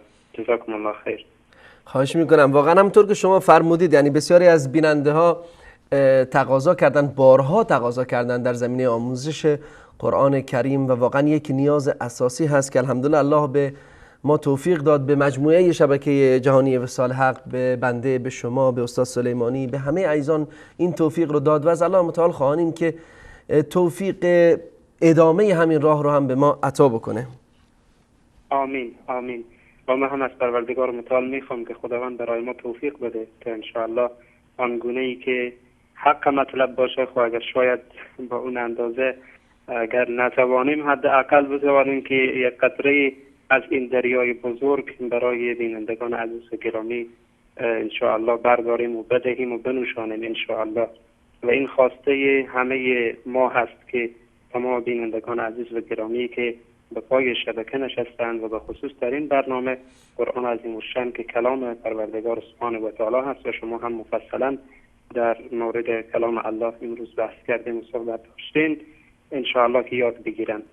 اگر کدام حرفی نباشه من از خدمت شما رخصت میشم و وقت در میدیم برای بینندگان عزیز و گرامی که در این مورد صحبت های داشته باشه. سپاسگزار از شما استاد فاطمه. منم تشکر میکنم از حضور شما در این برنامه. جزاکم الله خیر. سلامت باشین جناب استاد. جزاکم الله خیر. منم تشکر میکنم از همکار عزیزم استاد عبدالرحمن فاتح. اما در مورد مبحث تدبر در قرآن کریم. تدبر در قرآن کریم یکی از اهداف اساسی آموزش و یاد گرفتن این کتاب عظیم الشأن هست که تدبر ما را به تعبد صحیح و فرمانبرداری درست از الله متعال میرساند. الله متعال خطاب به ما انسانها در مورد تدبر آیات بسیار زیادی را نازل نموده است. آیه 24 سوره مبارکه محمد، الله متعال در این آیه میفرماید: افلا يتدبرون القرآن ام على قلوب اقفالها. چرا تدبر نمی کنند، نمی اندیشند در قرآن؟ آیا بر قلبهای آنها قفلهایش زده شده است؟ آیا قلبهای آنها اصلا درک نمی کنند؟ آیا قلبهای آنها به گونه‌ای بسته شده که نمی تواند تدبر بکند، نمی تواند بیاندیشد؟ خطاب به ما هاست، خطاب به همه انسان هاست، خطاب به همه مسلمان هاست، خطاب به همه کسانی است که نام مسلمان را یدک میکشند و میدانند یا میگویند یا مدعی هستند که قرآن کتاب آسمانی آنها و برنامه زندگانی آنهاست. و اما درجات تدبر، علما درجات تدبر در قرآن را به 4 درجه تقسیم نمودند. درجه اول درجه تفکر، اندیشیدن، نظر و اعتبار هست. و درجه دوم پس از این که انسان تفکر میکنه و تدبر میکنه و میاندیشد به این آیات، تأثیر میگیرد، تأثیر گرفتن و خشوع قلب و قلب او خاشعانه میپذیرد این آیات الهی را، این نشانه های دال بر عظمت الله یکتا را. الله متعال در آیات زیادی ما را به تدبر و تفکر در آیات کونی و در آیات قرآنی فرا میخواند. هم تدبر در زمین و زمان، در آسمان و در جسم انسان حتی، و هم تدبر در آیات قرآن که بر محمد صلی الله علیه و آله نازل شد. پس درجه اول تفکر و نظر و اعتبار است و درجه دوم تأثیر گرفتن و خشوع قلب است. پس از اینکه ما اندیشیدیم در این آیات، قلب ما نرم می شود، تأثیر می گیرد، خاضع و خاشع و فروتن می گردد و پس از آن می پذیرد. پس از این که تأثیر رو گرفت می پذیرد و عمل می کند و سر تسلیم فرود می آورد. و مرحله 4 این هست که آنقدر با این قرآن خو می گیرد و خاشع و خاضع می شود و به آن عمل می کند در اثر تدبر که حکمتهای آن را از دریای لایتناهی آن خارج می کند، به حکمتها و پندهای قرآنی پی می برد و احکام آنها را، احکام آیات الهی را استنباط می کند و در دریای عظیم قرآن به غوص و شنا می پردازد. یعنی به گونه ای که قرآن را سرلوحه زندگی خود قرار می گیرد و با قرآن خو می گیرد و با قرآن زندگی می کند و آن گونه عارف و عالم به قرآن می گردد که احکام آن را خارج می کند، یعنی آن احکام و قانونگذاری هایی که در قرآن آمده و آن حکمت ها و پند هایی که در قرآن آمده است. اما یکی از مباحث مهمی که در زمینه علوم قرآن باید به آن توجه بشه و با توجه به ضیق وقت شاید نتونم حق مطلب رو در این زمینه ادا بکنم، گرچه در مباحث پیشین نیز همین گونه بود، متاسفانه حق مطلب ادا نشد. اما امیدواریم که الله متعال به من توفیق بده که بتوانم آنچه که در واقع ذره ای از این دریای عظیم رو که فرا گرفته ام و تهیه کرده ام خدمت شما بینندگان عزیز، این دریای عظیم علوم قرآن، آن ذره را خدمت شما بینندگان عزیز ارائه بکنم.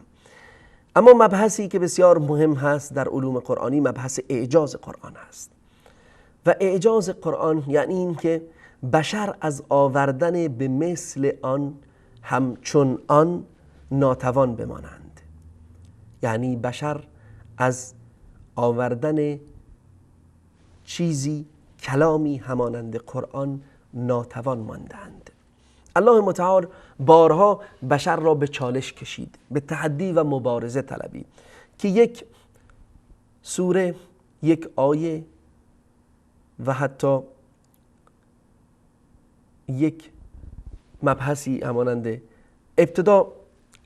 قرآن بیاورند. ابتدا الله متعال آنها را به تحدی کشید که بتوانند کتابی را همانند قرآن بیاورند و پس از آن بتوانند سوره ای را همانند قرآن بیارند و پس از آن الله متعال بشر را به مبارزه طلبید که بیایید یک آیه همانند آیه قرآن بیاورید، اما هرگز نتوانستند، با توجه به این که در آن زمان عرب در اوج فصاحت و بلاغت به سر می برد که این خود اعجازی است کامل. و همچنین خود نزول وحی بر محمد مصطفی صلی الله علیه و آله و سلم یک نوع اعجاز است، زیرا خاص انبیا هست و هرگز بشر دیگر غیر از انبیای الهی چنین توانی را ندارند و چنین ویژگی را نمیتوانند به دست بیاورند که الله متعال بر آنها وحی نازل کند. تنها پیام‌آوران الهی هستند که این خصوصیت و ویژگی از جانب الله به آنها تعلق میگیرد که این خود نیز اعجاز است. اما به طور کلی علما جدا از این مباحث اعجازی که بیان شد، اعجاز قرآن را به چند بخش تقسیم نمودند. ابتدا اعجاز لغوی و یا به تعبیر دیگر اعجاز بیانی. اعجاز بیانی از مهمترین انواع اعجاز قرآن هست که در گذشته و حال به آن اهمیت داده شده و داده می شود. هنگامی که قرآن کریم نازل شد، قرآن کریم همان گونه که خدمت شما عزیزان بیان شد دقایقی دیگر، تمامی عرب که در آن زمان در اوج فصاحت و بلاغت و ادبیات و شعر به سر می بردند را به مبارزه طلبید. به مبارزه طلبید که کتابی را همانند این کتاب بیاورند و یا سوره‌ای و یا آیه‌ای. جالب اینجاست که بدانیم بزرگترین شعرای عرب در طول تاریخ زبان عربی شعرایی بودند که در زمان جاهلیت زندگی می کردند و تا زمان نزول قرآن حتی برخی از آنها. شعرای معروف به شعرای جاهلی که صاحب دیوانهای معروفی به نام معلقات 7 یا معلقات 10 بودند که در رأس آنها امرؤ القیس بود و زهیر ابن ابی سلمى و شعرای دیگر که بسیار شعرهای زیبایی دارند از نظر لغوی و از نظر بیانی و از نظر بلاغت زبان عربی که تا به امروزه در مدارس و در ادبیات زبان عرب زبان زد خاص و عام هست، اما باز هم هرگز نتوانستند که در مقابل قرآن ایستادگی کنند و هرگز در هنگامی که الله متعال آنها را به چالش طلبید نتوانستند سر بالا بیاورند و همه آنها شکست خوردند. به همین خاطر مهمترین مبحث اعجاز قرآن اعجاز لغوی یا بیانی است، اما پس از آن اعجاز تشریعی، یعنی اعجاز قانونگذاری. به طور کلی قانونگذاری هایی که الله متعال در کتاب خودش در قرآن کریم آورده است اعجاز است. چرا اعجاز است؟ زیرا اگر ما انسان ها به این قوانین انسانساز الهی که در قرآن آمده عمل بکنیم و جامعه عمل بپوشانیم، یقینا خوشبختی دنیا و آخرت ما تأمین می شود. تکافل اجتماعی در جامعه صورت می گیرد اگر به قضیه مثلا زکات که در قرآن بیان شده عمل بشود، اگر به قضیه قصاص و حدود شرعی دیگری که در قرآن بیان شده عمل بشود، جرمها و جنایتها و ظلمها و تجاوزها و تعدیها و ستمها به کمترین حد ممکن میرسد. یکی دیگر از مباحث اعجاز قرآن کریم اعجاز غیبی هست. اعجاز غیبی به این معناست که الله متعال در قرآن کریم از غیب خبر داده است، از گذشته مانند داستان مثلا موسی، داستان نوح، داستان سلیمان، داستان یوسف، داستان عیسی، داستان تمامی انبیای الهی، داستان ذوالقرنین، داستان خضر، داستان انسانهای صالح دیگری، داستان لقمان که در قرآن آمده. این اخباری بود از غیب که هرگز رسول الله صلی الله علیه و آله و سلم این اخبار را نمیدانست، اما الله متعال او را با وحی با خبر ساخت. پس این اعجاز غیبی است. اما اخبار همان زمان در زمان رسول الله صلی الله علیه و آله و سلم، مبحث غلبت روم در سوره مبارکه روم، هنگامی که الله متعال میفرماید که روم مغلوب شد، شکست خورد از فارس، از سرزمین فارس، امپراتوری فارس، و اما این خبر از همون حال بود. اما خبر از آینده نزدیک، باز هم الله متعال میفرماید که پس از چند سال دیگر رومیان فارس ها را شکست خواهند داد، و همین گونه هم شد. پس از چند سال دیگر شکست دادند و این اخباری بود از آینده که همان اعجاز غیبی قرآن کریم است. و اما اعجاز علمی قرآن کریم که بسیاری از مباحث علمی، مباحث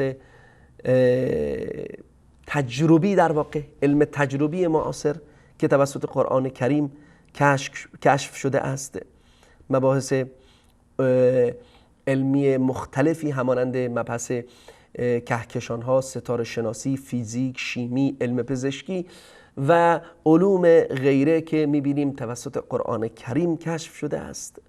اینها همه مباحث اعجاز قرآن هست که یکی از نمونه های بارز اون مثلا آیه کریمه است که در سوره زاریات آمده است. الله متعال میفرماید و السماء بنیناها بعید و انا لموسعون.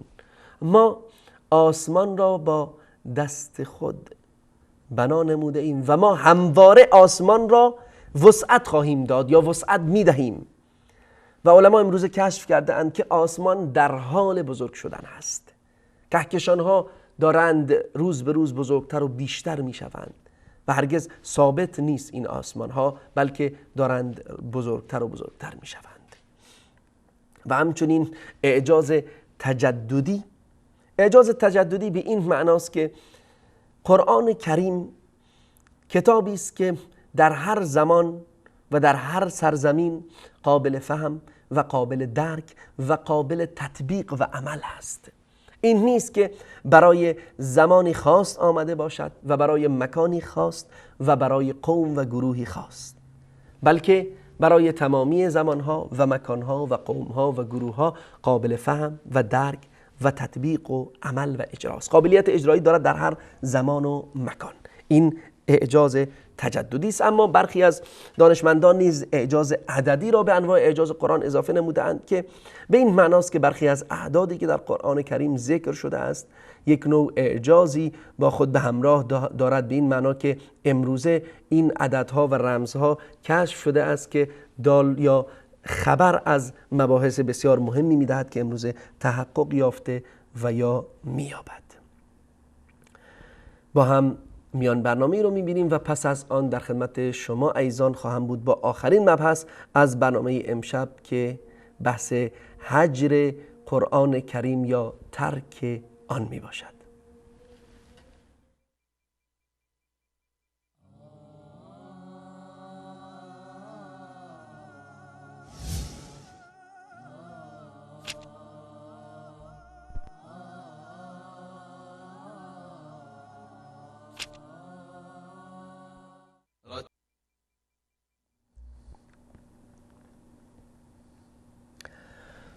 با عرض سلام و خسته نباشید مجدد خدمت یکایی که شما بینندگان عزیز.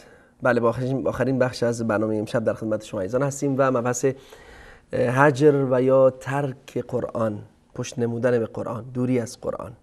انواع هجر که بسیاری از علما به آن اشاره کردن، از جمله امام ابن قیم رحمت الله علیه در برخی از روایات 5 و برخی از علما را به 7 بخش تقسیم نمودند. به طور کلی الله متعال در سوره مبارکه فرقان در آیه 30 از زبان فرستاده خودش پیام‌آور الهی، از زبان رسولش می‌فرماید که وقال الرسول یا رب ان قوم اتخذوا هذا القرآن مهجورا.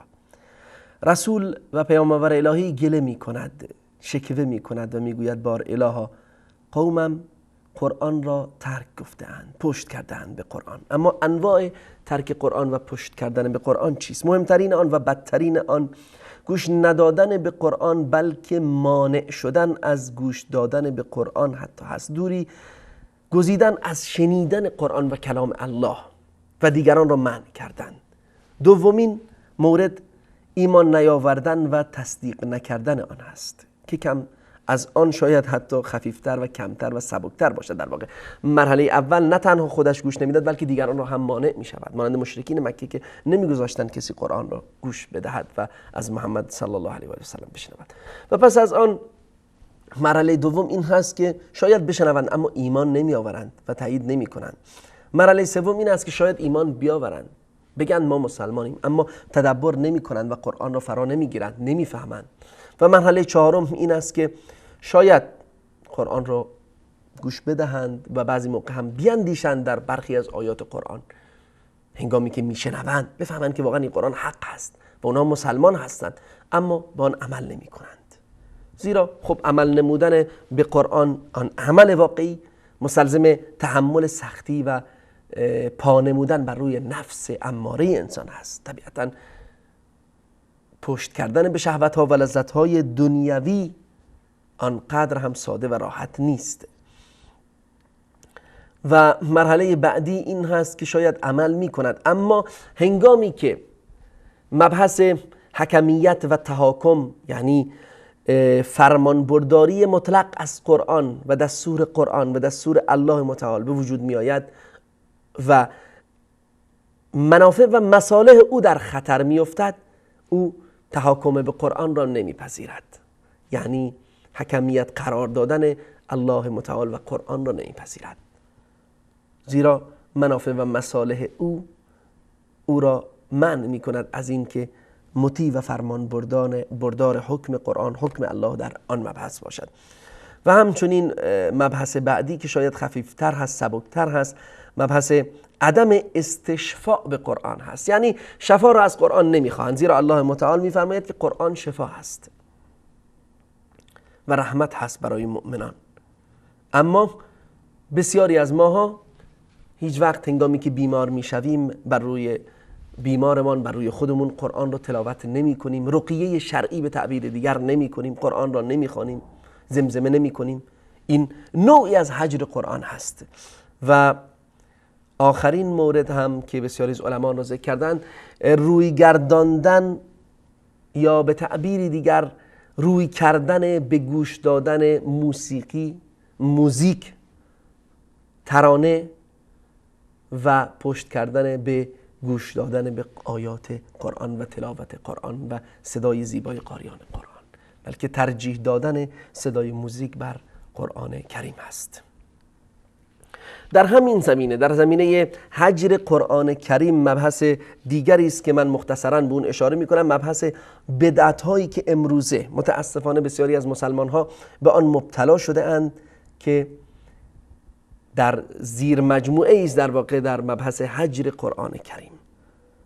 مثلا امروزه میبینیم که بسیاری از مسلمان ها قرآن را در مراسم تعزیه مردگان میخوانند که هیچ اصل شرعی ندارد. قرآن خواندن برای مردگان در سر قبر، کسی را موظف میکنند که برود سر قبر آن عزیزشان، آن عزیز از دست رفتهشان و بنشیند مدتها قرآن بخواند، چند ختم قرآن بخواند، مبلغی پول را هم دریافت بکند که این هیچ اصل شرعی ندارد. فاتحه خوانی بر سر قبر، هنگامی که به سر قبرها میروند سوره فاتحه رو میخونند و معروف است به فاتحه خوانی و این نیز از نظر شرعی اشکال دارد.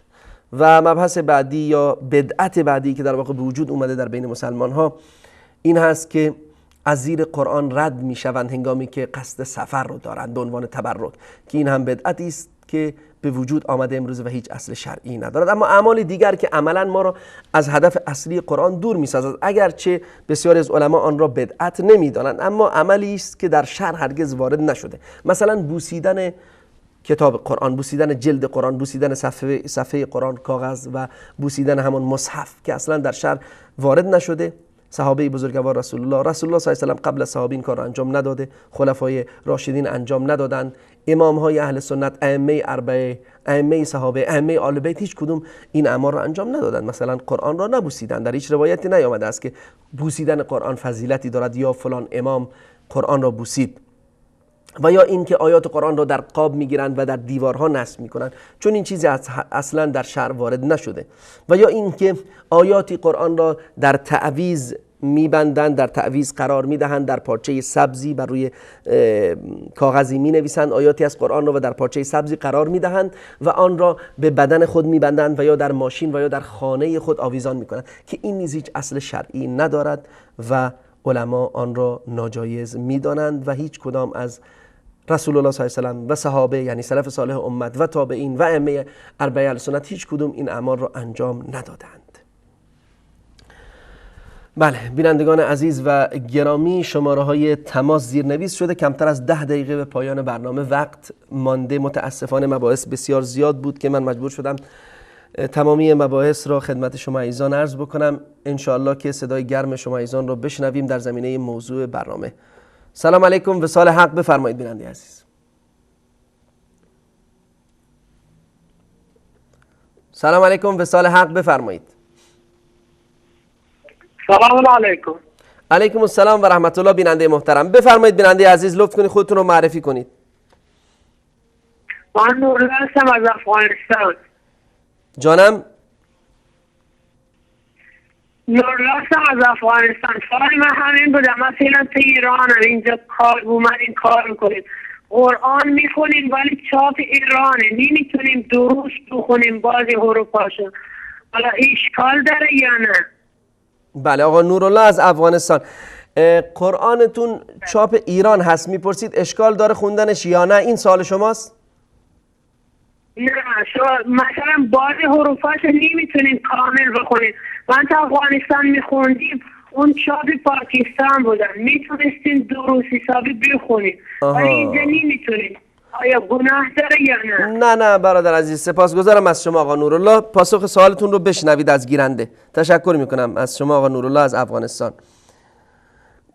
نه برادر عزیز آقا نورالله، هیچ اشکالی نداره که شما چاپ دیگری از قرآن رو، چه چاپ ایران باشه که الحمدلله در ایران قرآنی که چاپ میشه همان قرآنی است که در کشورهای اهل سنت چاپ میشه و اشکالی نداره. فقط مهم این هست که شما بتوانید بخوانید. خدای نکرده اگر شما واقعا نمیتونید درست بخوانید و خواندن شما با آن چاپی که در ایران هست با مشکل مواجه میشید، شما در خواندن بهتر است که چاپی که به آن عادت نمودید بخونید، مثلا چاپ پاکستان یا چاپ مثلا عربستان سعودی، چاپ مصر، چاپ سوریه، چاپ هایی که شما بهتر میتونید اون رو بخونید. اما از نظر شرعی اشکالی نداره بیننده محترم. سلام علیکم، وصال حق بفرمایید. الو. علیکم السلام و رحمت الله. بفرمایید خواهر محترم، خودتون رو معرفی کنید لطفا.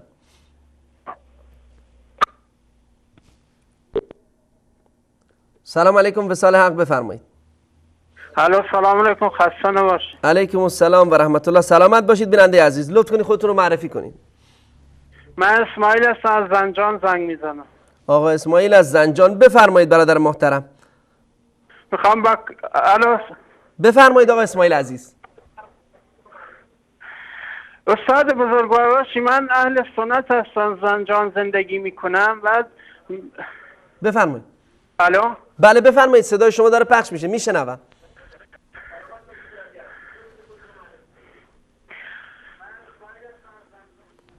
لطف کنید صدای گیرندتون رو کم کنید آقا اسماعیل عزیز. استاد بزرگوار، من اهل سنت هستم، زنجان زندگی میکنم. اینجا که مسجد اهل سنت نیست، بعدم کسی هم نیست باش نماز جماعت بخونیم. اینم تنهایی میخونم. آیا این اشکالی داره یا نه؟ راهنمایی کنید، دستم در نکنید. سپاسگزار از شما آقا اسماعیل عزیز، تشکر میکنم از شما. جواب خودتون رو از گیرنده بشنوید. نه هیچ اشکالی نداره آقا اسماعیل عزیز، شما میتونید نماز خودتون رو به تنهایی هم بخونید و اگر چند نفر اونجا هستید بهتره که با جماعت بخونید که فضل خواندن نماز جماعت بسیار بیشتر است از نماز تکی یا نماز فردی. 27 برابر و در روایتی 25 برابر هست. آخرین تماس رو با هم میگیریم. سلام علیکم، وصال حق بفرمایید. السلام علیکم و رحمت الله و برکاته. علیکم السلام و رحمت الله. بفرمایید بیننده عزیز خودتون رو معرفی کنید لطفاً. من نقشبندی هستم، از لندن مزاحم میشم. بفرمایید آقای نقشبندی، 1 دقیقه وقت دارید. متاسفانه پایان برنامه است. راجع به استخاره یا تفاعل قرآن که مردم الان خیلی مخصوصا در کردستان و در بین برادران اهل تشیع که به وسیله قرآن میخوان نعوذ بالله فال بگیرن، آیا این در حدیثی هست، در جایی هست؟ سپاسگزار است. و سلام علیکم. بله سپاسگزار از شما، تشکر میکنم از شما آقای نقشبندی از لندن. نه، چون این چیزی هرگز وجود نداره. استخاره قرآن نداریم، فالگیری با قرآن جایز نیست در هیچ حدیثی و در هیچ آیه‌ای و در هیچ حدیث صحیحی نیامده، بلکه استخاره آن چیزی است که در حدیث صحیح رسول الله اومده. دعای خاصی داره که متاسفانه وقت برنامه اجازه رو نمیده، اجازه این رو نمیده که من دعای کامل استخاره رو بخونم برای شما عزیزان. اما ابتدای دعا این هست که اللهم انی استخیرک بعلمک. بار اله، این در حدیث صحیح رسول الله صلی الله علیه و آله هست. این دعای استخاره رو میتونید سرچ کنید در گوگل و ان شاء الله این دعا میاد. حدیث ابن مسعود هست، حدیث ابو هریره هست که رسول الله صلی الله علیه و آله میفرماید در ابتدا این هست که ما از الله طلب خیریت میکنیم، از علم الله، از قدرت الله. این فرموده رسول الله است و دعای خاصی رو داره که ما 2 رکعت نماز میخونیم و پس از نماز این دعا رو میکنیم و پس از اون ما منتظر میمونیم که در واقع اون عمل رو الله متعال به ما توفیق بده. اگر به خیریت ماست انجام بدیم و اگر به شر ماست و خوب نیست ما اون رو انجام ندیم. من سپاسگزارم از تمامی شما بینندگان عزیز که تا این لحظه با ما همراه بودید. چیزی دیگری به پایان برنامه نمونده و ان شاء الله تا روزی دیگر یا هفته دیگر و برنامه دیگر همه شما را به الله بزرگ و متعال میسپارم. با ما همراه باشید در قسمتی دیگر از برنامه روحانی قرآن کریم. السلام علیکم و رحمت الله و برکاته.